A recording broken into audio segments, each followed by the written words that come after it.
To gain a deeper understanding of the verse from Surah Al-Hadid, chapter 57, verse 3, He is the first and the last, the ascendant and the intimate, and He is of all things, knowing. We must explore the profound implications of these divine attributes and how they relate to Allah's nature as the ultimate possessor of time, existence, and knowledge. He is the first, Al-Awwal. Al-Awwal means that Allah existed before anything else. He is the uncreated creator, the source of all that exists, and there is nothing before Him. This signifies eternity before time. Allah existed in complete sovereignty before the universe, matter or time came into existence. No event or creation predates Him. The cause of all causes. All things that exist are contingent upon Allah's will. He is the origin of everything, from the largest galaxies to the smallest atoms.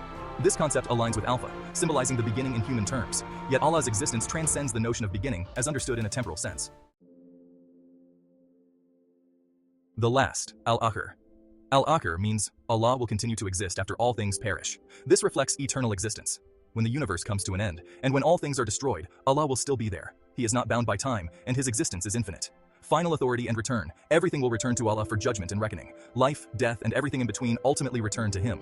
This also reminds us that worldly matters are temporary, and Allah is the ultimate reality beyond the material world. Omega, the end, represents this attribute in a symbolic way. Yet, for Allah, the end is not the cessation of existence but the completion of a cycle, with Him remaining beyond it all. The Ascendant, Al-Zahir. Al-Zahir means Allah is manifest, evident, and above all. This has several layers. Transcendence. Allah's power and existence are beyond everything in the universe. No force or entity is above Him, and His greatness is clear to those who reflect on creation. Visibility in creation. Although Allah is not physically seen, His signs are evident in the order, harmony, and beauty of the universe. The vastness of creation points to His majesty. Ultimate power. Nothing can overpower or challenge Allah. His will and knowledge dominate the seen and unseen worlds. Al-Batin refers to Allah's closeness and His deep, intimate knowledge of everything hidden yet present.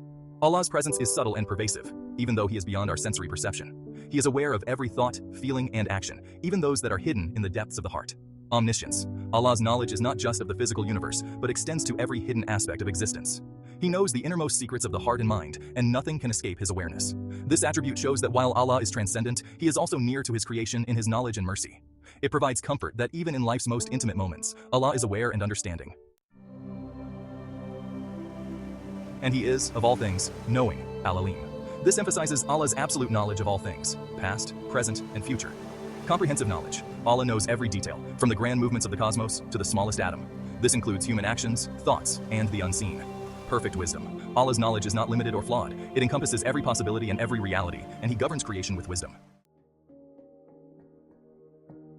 Connection to Alpha and Omega. In summary, Alpha, the beginning, and Omega, the end, in human language, symbolize the boundaries of existence. However, in Islamic understanding, these boundaries are relative concepts because Allah is beyond time. He is not merely the first and last in a sequence. Rather, He transcends these concepts. Al-Awwal, the first, signifies that Allah's existence has no beginning. He is the eternal source from which all creation stems.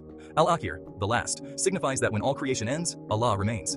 The end is not an end for Allah, but a continuation of His eternal being. This brings us to a deeper spiritual understanding. Allah's being is not bound by time, space, or limitations. He holds the ultimate control and dominion over both existence and non-existence. He is the beginning that precedes all, and the end that will remain after everything ceases, establishing Him as the only rightful possessor, Hakdar, of these concepts. Spiritual implications. Recognizing Allah as both Al-Awwal and Al-Akhir fosters a deeper sense of trust in His divine plan. We are reminded that all things are temporary, but our relationship with Allah is eternal. This also shapes our understanding of life's purpose. Everything begins with Allah and will return to Him, giving meaning to existence beyond the material world.